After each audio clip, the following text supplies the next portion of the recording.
1. You will hear a conversation between a customer and a salesman at a car showroom. First, you have some time to look at questions 1 to 4.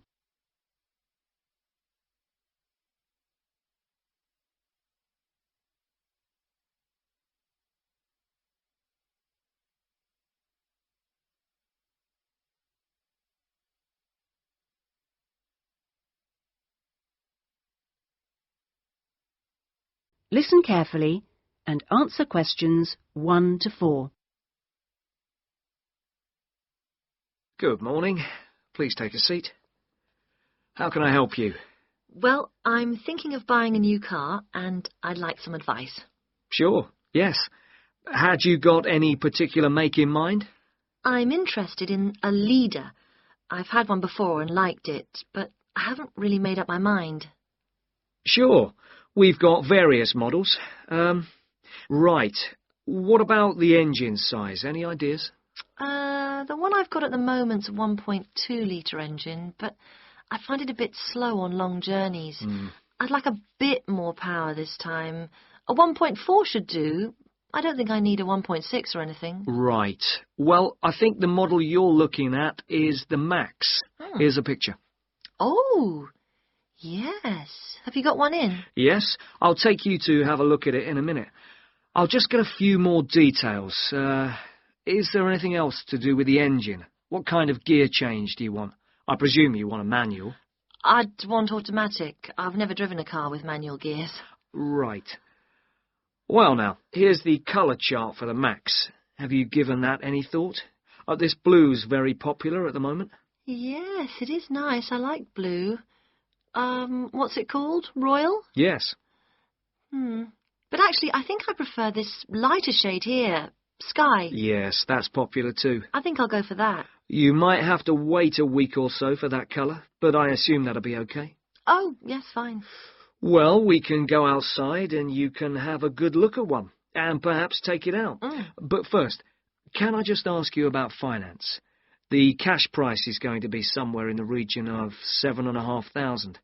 How would you like to pay? Are you in a position to pay cash, or would you need credit? I'd like credit, provided the terms are reasonable. Well, you can discuss that with my colleague in a moment. We have various arrangements. Would you be interested in us taking your present car as part exchange? Yes. OK, fine. So I'll just need some details from you, and then we can do a valuation. Is that OK? Fine, yes. Before you hear the rest of the conversation, you have some time to look at questions 5 to 10.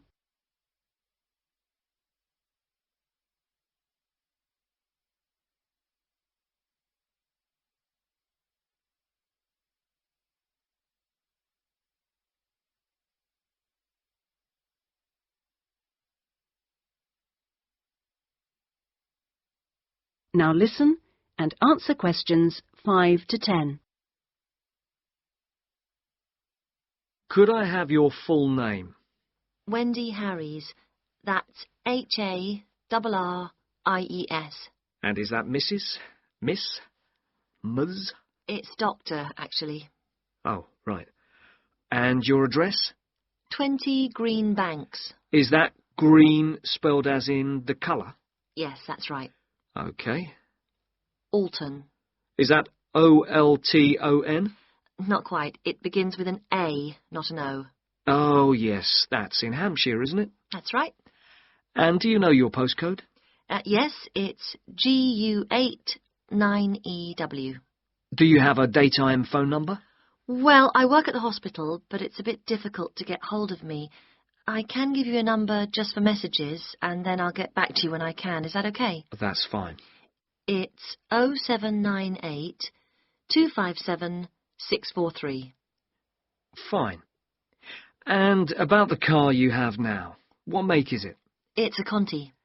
Do you know the year or the model name?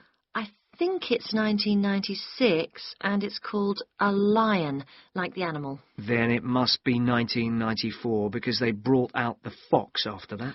Oh, right, yes. Mileage, roughly? I'm not sure. I know it's less than 70,000. OK. What colour is it? It's grey, metallic grey. Right.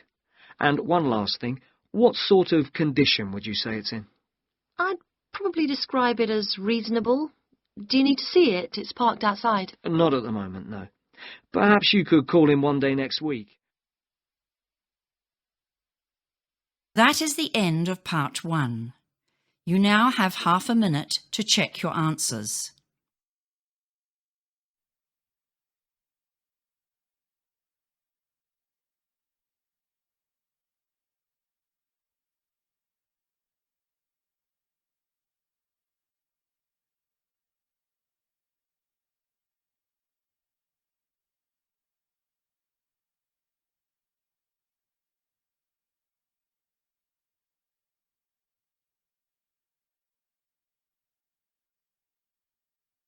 Now turn to part 2. Part 2. You will hear an admissions officer from a UK university talking to a group of postgraduate students in a university abroad about applying for a place at his university. First, you have some time to look at questions 11 to 15.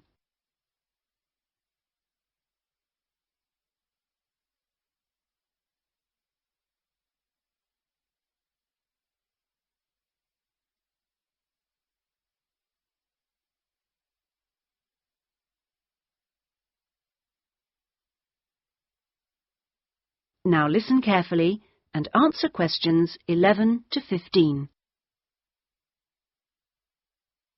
As I said earlier, there is, I think, at Rexford an excellent combination of physical and geographical advantages, as well as having a rural setting and still being close to central London. Something that will certainly be of interest to you is that Rexford is just 35 minutes from London Airport. At Rexford, we have a strong research capability. We came 7th out of 101 universities in last year's research assessment, carried out by a government body, and did particularly well in your particular subjects, engineering and science. Actually, we got a top research grade of 5 for engineering, geography and computer sciences. One further point, and I know from talking to you individually that a number of you may be looking for some experience in industry after the course, is that all our science and engineering research departments have unusually close relationships with industry in the area. Anyway, that's enough sales talk from me. I'll just take a sip of this coffee that's just arrived, thank you, and then I'll say something about what actually happens when you apply.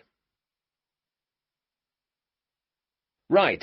Now, if you do decide to make an application, what you do is send it directly to me in my department. I will then immediately send confirmation and the application process begins.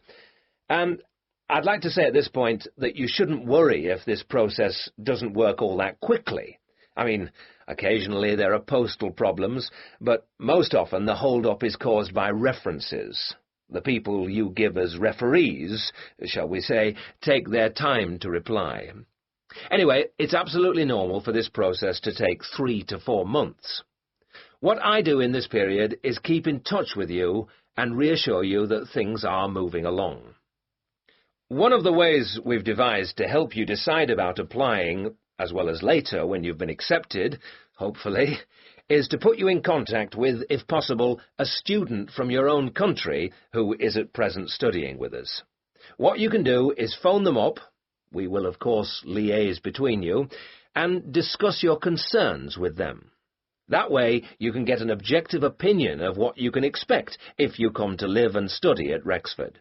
Not only the academic atmosphere, but important details like what the leisure facilities are like, and whether the English weather and food are really as awful as everybody says. No. If you decide you can face it, the contact can also help you just before you leave with tips on what to pack and that sort of thing.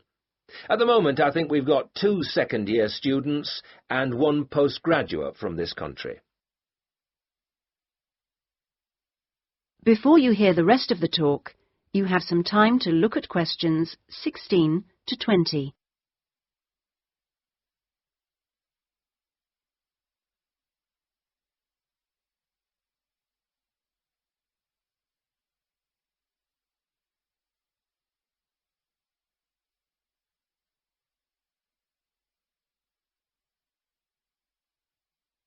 Now listen and answer questions 16 to 20.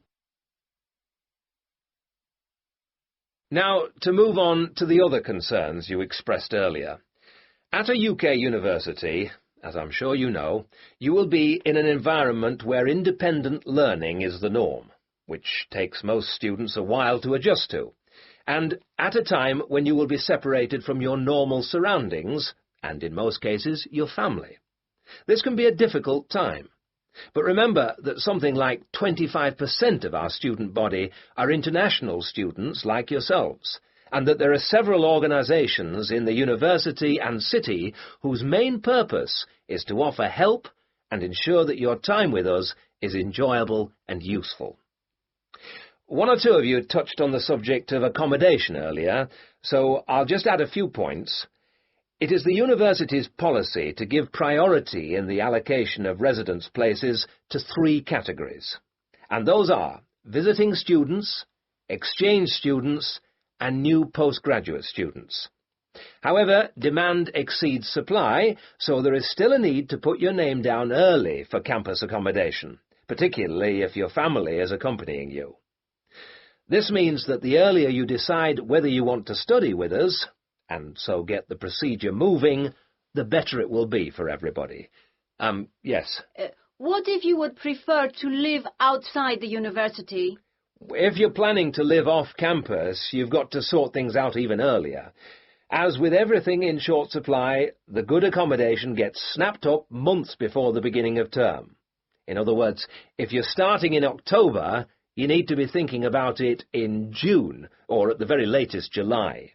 So you do need to think very carefully about what you need, how much you can afford to pay well in advance. What you can't do is leave it until a few days before the start of term. The agencies in town are pretty good. It's just a matter of contacting them in good time. Of course, we have a full-time accommodation officer available to help all students. She'll get in touch with you when you're accepted. She's got plenty of contacts in the town and will deal with the agencies on your behalf. One or two of you asked me earlier about your level of spoken English. Obviously, most of you have already achieved a lot. I wish I could speak your language half as well. Having said that, though, I'm afraid the lecturers will make little or no allowance for the presence of non-native speakers in the audience. So anything you can do to improve your spoken English, even beyond the pretty high levels most of you have already reached, will help make your stay with us that bit more fun for you. Some extra practice before you arrive is worth more than, for example, private lessons afterwards when you won't really have time. Oh, and one last thing before I invite further questions. It's very important that you always... That is the end of part 2. You now have half a minute to check your answers.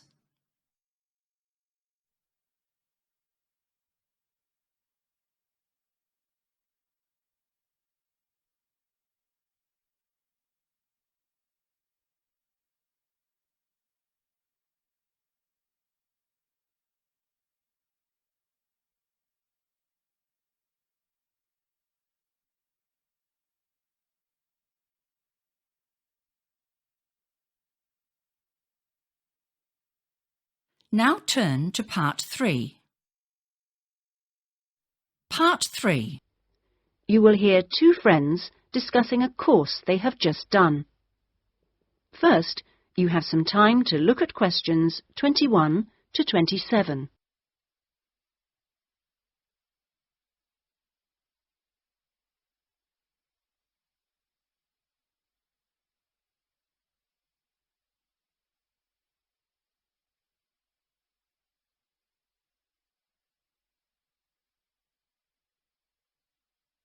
Now listen carefully and answer questions 21 to 27.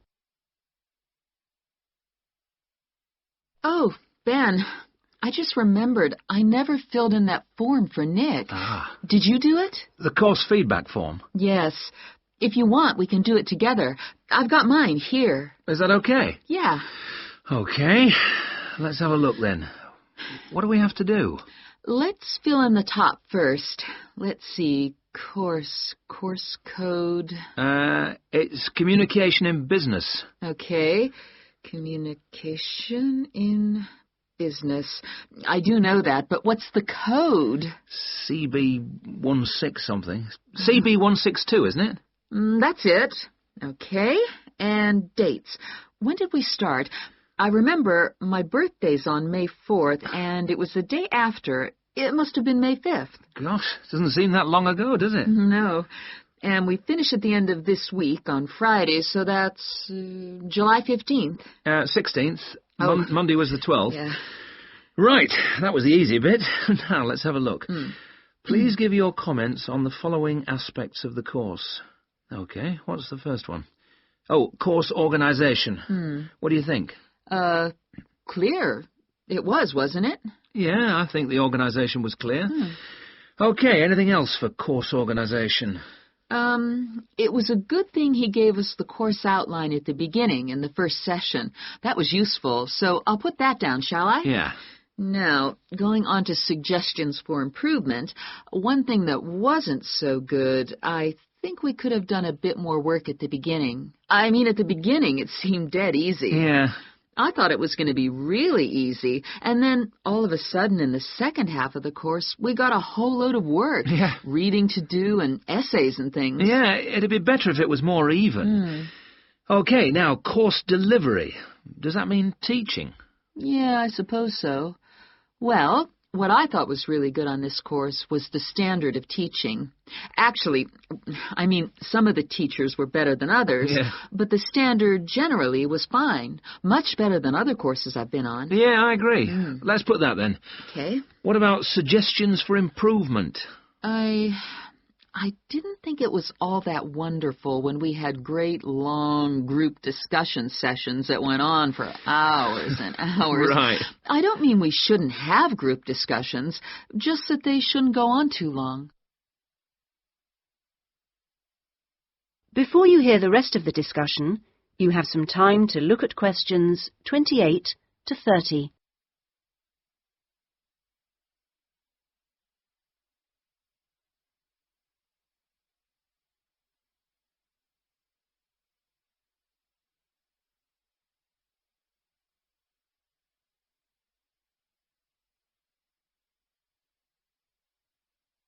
Now listen and answer questions 28 to 30. Now, on to materials and equipment. Oh, now, what was good about some sessions was the handouts.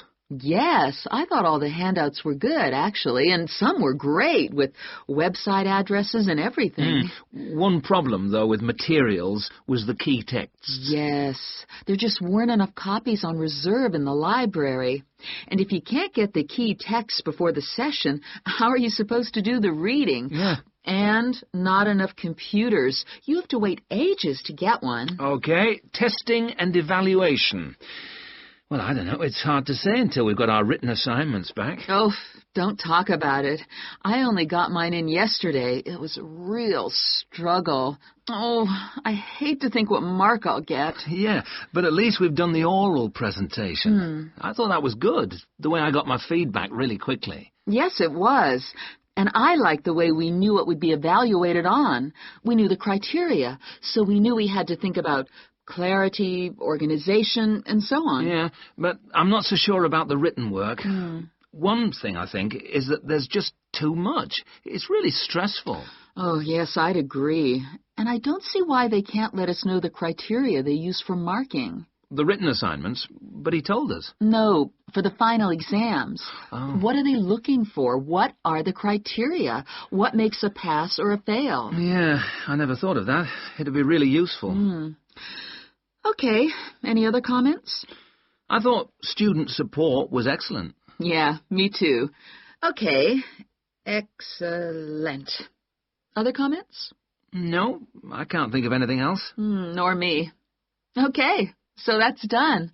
Thanks, Ben. No, thank you. That is the end of part 3. You now have half a minute to check your answers.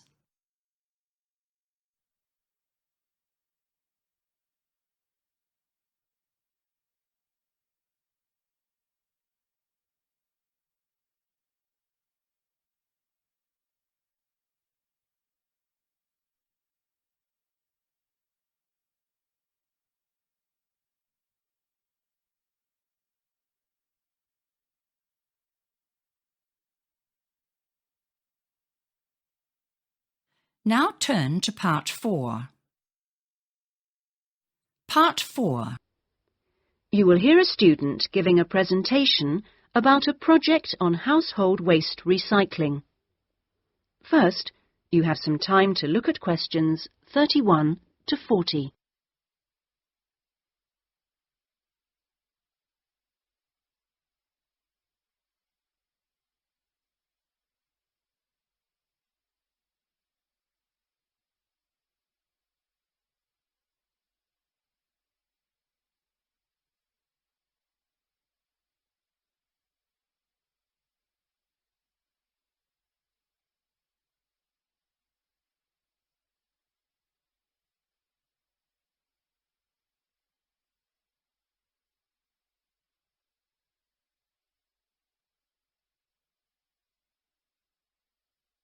Now listen carefully and answer questions 31 to 40. Well, my group has been doing a project on how household waste is recycled in Britain. We were quite shocked to discover that only 9% of people here in the UK make an effort to recycle their household waste. This is a lower figure than in most other European countries, and needs to increase dramatically in the next few years if the government is going to meet its recycling targets. The agreed targets for the UK mean that by 2008 we must reduce our carbon dioxide emissions by 12.5% compared with 1990. And recycling can help to achieve that goal in two main ways. The production of recycled glass and paper uses much less energy than producing them from virgin materials, and also recycling reduces greenhouse gas emissions from landfill sites and incineration plants. As part of our project, we carried out a survey of people in the street, and the thing that came up over and over again is that people don't think it's easy enough to recycle their waste. One problem is that there aren't enough drop-off sites. That is, the places where the public are supposed to take their waste. We also discovered that waste that's collected from householders is taken to places called bring banks for sorting and baling into loads. One problem here is taking out everything that shouldn't have been placed in the recycling containers. People put all sorts of things into bottle banks, like plastic bags and even broken umbrellas. All this has to be removed by hand. Another difficulty is that toughened glass used for cooking doesn't fully melt at the temperature required for other glass, and so that also has to be picked out by hand. Glass is easy to recycle because it can be reused over and over again without becoming weaker. 2 million tons of glass is thrown away each year. That is 7 billion bottles and jars. But only 500,000 tons of that is collected and recycled.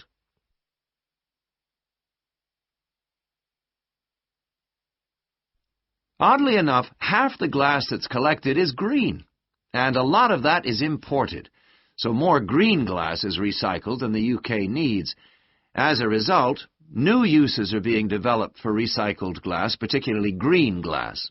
For example, in fiberglass manufacture and water filtration. A company called CLF Aggregates makes a product for roads, and 30% of the material is crushed glass. For recycling paper, Britain comes second in Europe with 40%, behind Germany's amazing 70%. When recycling started, there were quality problems, so it was difficult to use recycled paper in office printers, but these problems have now been solved. And Martin's, based in South London, produces a range of office stationery which is 100% recycled, costs the same as normal paper, and is of equally high quality. But this high quality comes at a cost in terms of the waste produced during the process. Over a third of the waste paper that comes in can't be used in the recycled paper, leaving the question of what to do with it. One firm, PaperSave, currently sells this to farmers as a soil conditioner, though this practice will soon be banned because of transport costs and the smell. and the company is looking into the possibility of alternative uses. Plastic causes problems because there are so many different types of plastic in use today, and each one has to be dealt with differently. Packrite recycles all sorts of things, from bottles to car bumpers, and one of its most successful activities is recycling plastic bottles to make containers which are used all over the country to collect waste. The Save a Cup scheme was set up by the vending and plastics industries to recycle as many as possible of the 3.5 billion polystyrene cups used each year. At the moment, 500 million polycups are collected, processed, and sold on to other businesses such as Waterford, which turns the cups into pencils, and Johnson & Jones, a Welsh-based firm, which has developed a wide variety of items, including business cards. Well, to sum up, there seems to be plenty of research going on into how to reuse materials. But the biggest problem is getting people to think about recycling instead of throwing things away. At least doing the research made us much more careful. That is the end of part 4. You now have half a minute to check your answers.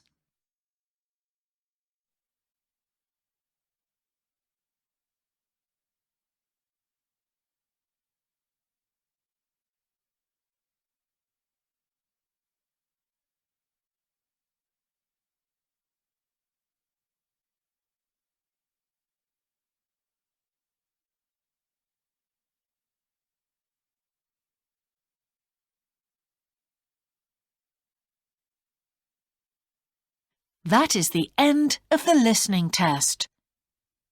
In the IELTS test, you would now have 10 minutes to transfer your answers to the answer sheet.